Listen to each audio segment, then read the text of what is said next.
नमस्कार दोस्तों, मैं विजय ढाका अपने YouTube चैनल पर अपने प्रगतिशील किसानों का तहे दिल से स्वागत करता हूं। दोस्तों, आज हम चर्चा करेंगे उस सब्जी वर्गीय फसल की जिसको आज के समय में पूरे भारतवर्ष में बड़े स्तर पर किसान भाइयों के द्वारा लगाया गया है और जिसका भाव मार्केट के अंदर एक नंबर पर है। कमाई की कोई सीमा नहीं है, परंतु ऐसा तब होगा जब हम उसकी देखभाल सही से कर पाएँ। मैं बात कर रहा हूँ लहसुन की फसल की।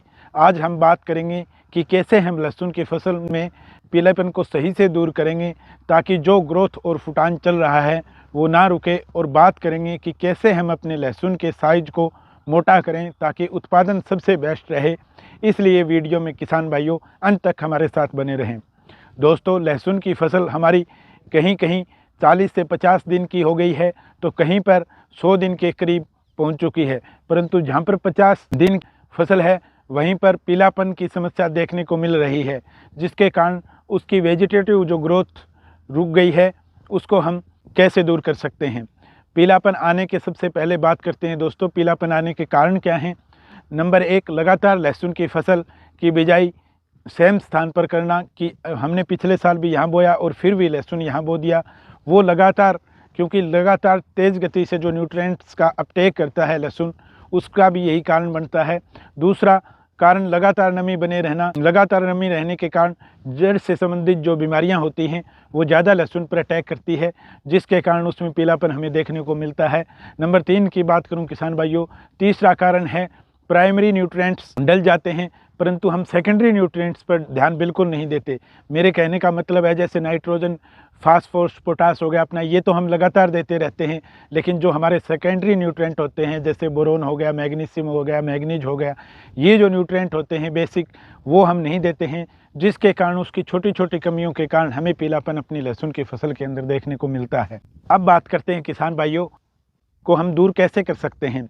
जब हमारी फसल 20 से 30 दिन की होती है तो हम आसानी से समाधान कर लेते हैं, क्योंकि इस टाइम जड़ें छोटी व विकासशील अवस्था में होती है, जड़ें बन रही होती हैं।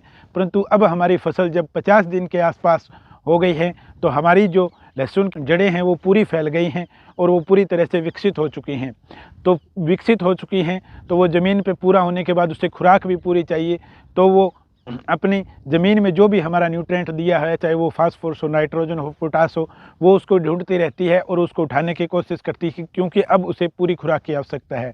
अब जब हमारी फसल 50 दिन की है तो कुछ न्यूट्रिएंट्स की पूर्ति हम करनी होगी, क्योंकि इस स्टेज पे आके जो हमने बेसल डोज के अंदर जो बढ़िया न्यूट्रिएंट दिया था उसकी अवधि लगभग हमारी समाप्त हो चुकी है। ताकि 90 से 100 दिन पर जब हमारा कंद का साइज मोटा करना है, वहाँ उस टाइम हमारी लहसुन की फसल की ग्रोथ नहीं रुके और पीलापन का खतरा बिल्कुल भी ना हो। इसलिए हमें यहाँ आके एक डोज और अपनी फसल को देनी होती है। अब बात कर लेते हैं किसान भाइयों कि वो डोज का क्या सिस्टम रहेगा। यूरिया हमें 45 kg देना होगा, क्योंकि कंद के टाइम हम नाइट्रोजन नहीं दे सकते हैं, क्योंकि अभी जबकि हमारी फसल 50 दिनों की है दोस्तों, तो हम यदि इस टाइम हम लहसुन की फसल में 45 kg यूरिया दे देंगे तो अपनी जो क्लोरोफिल की मात्रा है वो भी पूरी रहेगी और ग्रोथ भी नहीं रुकेगी। और कंद का जब आगे हमें कंद मोटा करना होगा उस टाइम आप भी जानते हैं किसान भाइयों कि हम नाइट्रोजन का प्रयोग नहीं कर सकते। अब रहेगा अगला जो हमारा फर्टिलाइज़र रहेगा वो रहेगा DAP 30 kg पर एकड़ हमारा जाएगा। यहाँ पे एक बात और ध्यान रखने वाली है कि आपको कैल्शियम नाइट्रेट का भी प्रयोग करना है 15 kg पर एकड़ के हिसाब से, क्योंकि ये भी कंद के साइज में हमारी बहुत बड़ी हेल्प करेगा। और पोटास हमें 35 kg पर एकड़ के हिसाब से यूज करना है। और कोई भी माइक्रो न्यूट्रिएंट्स अच्छी कंपनी का आप लेके जिसके अंदर हमारे सेकेंडरी न्यूट्रिएंट्स की मात्रा लगभग, आपको जो micro nutrients, mix micro nutrients आते हैं उसके अंदर हमारे लगभग सभी सूक्ष्म पोषक तत्वों की मात्रा होती है, तो वो 7 से लेकर 10 kg पर एकड़ के हिसाब से उसका भी किसान भाइयों आप प्रयोग करें। अगर ये चीज़ें हम सारी एक समान मिश्रण करके अगर डाल के अगर हल्की सिंचाई करते हैं तो किसान भाइयों आप देखोगे कि जो हमारी पहले से भी अच्छी चल रही है या कहीं पीलेपन की शिकायत आने वाली है, वो लहसुन की फसल हमारी फिर से अपटेक होके दोबारा सही से दौड़ने लग जाएगी और हर चीज़ आपको पूरी नज़र आएगी। अब हमें 100 दिन पर जाने में टाइम नहीं लगेगा और 100 दिन पे आप देखोगे कि हमारे कंद का जो साइज है वो देखकर दूसरे जो हमारे किसान भाई हैं वो भी हैरान रह जाएंगे। अब बात करते हैं कि इस टाइम स्प्रे में हमें क्या देना है, क्योंकि इस टाइम कीट वगैरह का ज़्यादा प्रकोप रहता है। तो कीटों से अपनी फसल और फंगस से अपनी फसल को बचाने के लिए जो फंगिसाइड और कीटनाशकों का हमें इस्तेमाल करना है उसका हमारा इस्तेमाल बिल्कुल सही से हो। इसमें हमें लेना होगा, एक तो आता है सिजेंट्रा कंपनी का फोलियो गोल्ड जो फंगीसाइड है, उसका भी आप इस्तेमाल कर सकते हो, या कस्टोडिया का आप इस्तेमाल कर सकते हो। लास्ट तक हमें फंगीसाइड की यहाँ से लेके 50 से लेके 100-120 दिन तक हमें 2-3 स्प्रे निकालनी पड़ेगी। आप चाहो तो कस्टोडिया का भी आप पहली स्प्रे में इस्तेमाल कर सकते हो, उसके बाद फोलियो गोल्ड का कर सकते हो, या फोलियो गोल्ड का पहले इस्तेमाल कर सकते हो। ये 2-3 फंगीसाइड हमें हर बार टेक्निकल चेंज करते हुए फंगीसाइड का स्प्रे करना है।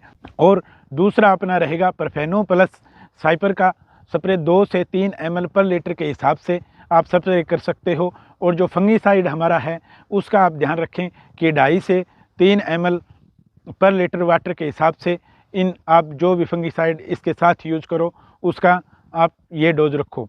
और अब बात कर लेते हैं कि परफेनो प्लस साइपर भी आप यूज कर सकते हो, उसकी जगह आप प्राइड 20% का भी इस्तेमाल कर सकते हो कि ज़्यादा पीलापन की हमें शिकायत नज़र आ रही है तो आप परफेनो प्लस साइपर को निकाल के प्राइड 20% का यूज कर सकते हो। और इमामेक्टिन का भी यूज कर सकते हो। यहाँ से हमें कीटनाशकों की भी 2-3 स्प्रे नहीं होगी प्रयोग, तो उसके हिसाब से आप इनका प्राइड, इमामेक्टिन हो गया, हमारा परफेनो प्लस साइपर, क्या क्या टाइप का कीट लगा हुआ है उसके हिसाब से थायो का भी आप यूज कर सकते हो। सबकी मात्रा आप जो अपना प्राइड है उसकी 100 से 150 ग्राम पर एकड़, इमामेक्टिन है उसकी 100 से 150 ग्राम पर एकड़ रहेगी, और थायो की भी यही 100 से 125 ग्राम पर एकड़ जो भुजिया के फॉर्म में आती है। फंगीसाइड का जैसे मैंने बताया है, एक बार फिर से बता देता हूँ, उसी तरह हमें इंसेक्टिसाइड में भी टेक्निकल चेंज करने हैं ताकि अच्छे रिजल्ट, हमारी स्प्रे के अच्छे रिजल्ट हमें देखने को मिले। और कोई भी ग्रोथ प्रमोटर आप इनके साथ जब भी आप कीटनाशकों का यूज़ करो, क्योंकि बार बार जब हम कीटनाशकों का यूज़ करते हैं तो एक टाइप का हमारे लहसुन के अंदर आपको स्ट्रेस देखने को मिलेगा, पौधा स्ट्रेस में आएगा, तनाव में आएगा। उसके लिए आप कोई भी स्ट्रेस फ्री या किसी भी अच्छे ग्रोथ प्रमोटर टॉनिक का इस्तेमाल कर सकते हो। जैसे अपना बायोबीटा हो गया जिसके अंदर सीवीड है, अपना सागरिका हो गया, या सिजेंटा का ईशा बियॉन के नाम से जो टॉनिक आता है उसका भी आप इस्तेमाल कर सकते हो। और इसका आप डोज की बात करूं तो इसका 3 से 4 ml, या कुछ ऐसे जो ग्रोथ प्रमोटर हैं जिनका 2 से 2.5 ml आप यूज करोगे अपने इन कीटनाशकों के साथ, तो हमारे पौधे जो हैं, हमारी लहसुन की जो फसल है वो स्ट्रेस फ्री रहेगी। अब बात आती है जब हमारी फसल 90 से 100 दिन की हो जाती है तो फोलियर के अंदर हम, क्योंकि अब आगे जो हमें देना था नीचे से वो फर्टिलाइज़र हमने दे दिया है, अब 80 से 100 दिन के करीब जब हमारी ये रहेगी तो हमें कौन से फर्टिलाइज़र ऊपर से देने होंगे, क्योंकि अब फर्टिलाइज़र ऊपर से काम ज़्यादा करेंगे।